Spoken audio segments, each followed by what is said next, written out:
Once upon a time, in the ancient city of Rome, there lived a man named Marcus. He was not a king or a warrior, but an ordinary man who struggled with anger. Every day, small things would upset him. A crowded street, a rude neighbor, or even the heat of the sun. Marcus would shout, his face would turn red, and his heart would pound like a drum. He knew his anger was hurting him, but he didn't know how to stop it. One evening, after another day filled with frustration, Marcus sat alone in his small home. He felt tired, not just in his body but in his soul. He had heard about the Stoics, a group of philosophers who taught how to live with wisdom and calm. They said anger was a poison, and the only one who suffered from it was the angry person. Marcus decided he needed to learn their ways. The next morning he went to the public square where philosophers often spoke. An old man with a long beard was talking about anger. He said, "Anger does not come from the things that happen to us, but from our judgment of those things. If you believe something is unfair or wrong, you will feel angry. But what if you change your judgment?" Marcus listened carefully. The philosopher continued, "Imagine someone spills wine on your robe.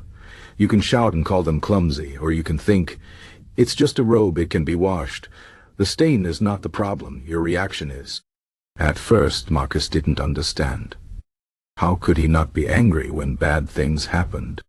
The philosopher explained that Stoics practiced something called Premeditatio Malorum, the premeditation of evils. Every morning, they would think about what could go wrong that day. A rude person, a broken cart, a lost coin. By expecting these things, they were not surprised when they happened. They accepted them as part of life. Marcus decided to try this. The next day, before leaving his house, he sat quietly and imagined all the things that could make him angry. He imagined the streets being crowded, the market vendor being rude, the sun being too hot.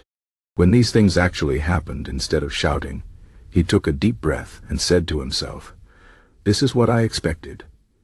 It is not good or bad, it just is." Slowly, Marcus noticed a change. The crowd still pushed, the vendor still argued, the sun still burned, but his anger was smaller. He remembered another Stoic lesson. You cannot control what others do, but you can control how you respond. One day, a man bumped into Marcus so hard that he fell into the dirt. The man didn't even apologize, he just walked away. Marcus felt his old anger rising, his fists clenching. But then he thought, what would a Stoic do? He stood up, brushed off his clothes and walked on. Later, he realized the man might have been in a hurry, maybe even in pain. Why let a stranger's actions ruin his peace? Marcus kept practicing. When he felt anger, he would pause and ask himself 3 questions. First, is this worth my energy? Second, can I control it? And third, will anger improve the situation?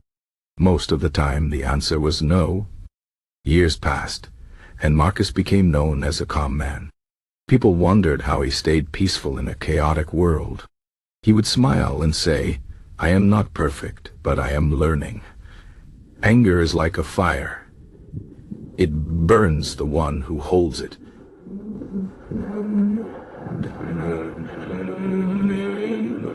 Stoics taught me to let it go. And so, Marcus lived a better life. Not because the world changed, but because he changed his mind. He learned that managing anger was not about suppressing it, but about understanding it. The Stoic way was not easy, but it was simple. See things as they are, not worse than they are. Accept what you cannot change, and focus on what you can, your own thoughts, your own actions. The story of Marcus is the story of all of us. We face anger every day, in small ways and big ways. But if we remember the wisdom of the Stoics, we can choose peace instead of rage, calm instead of chaos. Anger will come, but it does not have to stay. Like Marcus, we can learn to let it pass, like a cloud in the sky, without letting it darken our hearts. And so the next time you feel anger rising, remember Marcus. Pause. Breathe. Ask yourself, is this worth it? Can I control it? Will anger help? And then, like a Stoic, choose the wiser path, the path of peace. That is how you manage anger like a Stoic. Not by fighting the world, but by mastering yourself.